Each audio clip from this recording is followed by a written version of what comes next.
माझ्या मुलीची रात्रीची ब्रेस्टफीडिंग मी अशी सोडवली. दिवसभर तर मी तिला फीड करतच नाही. झोपतानाही ती पाळण्यामध्ये लगेच झोपून जाते. पण त्यानंतर उठल्यावरती तिला फीड लागतं.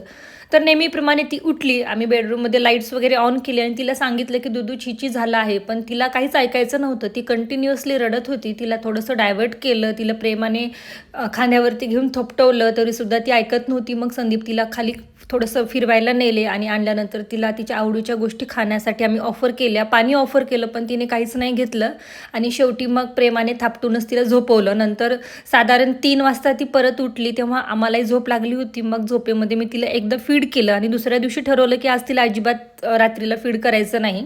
आणि त्याचप्रमाणे आम्ही रात्रभर जागून तिला खेळवलं, काही तिला जे आवडेल ते खायला दिलं आणि अजिबात तिला फीड केलं नाही. ती रडली पण जास्त नाही रडली कारण तिला खेळवल्यामुळे छान वाटलं. पण तिसऱ्या दिवशी मात्र माझी ब्रेस्ट खूप जास्त हेवी झाले. मला खूप जास्त त्रास झाला.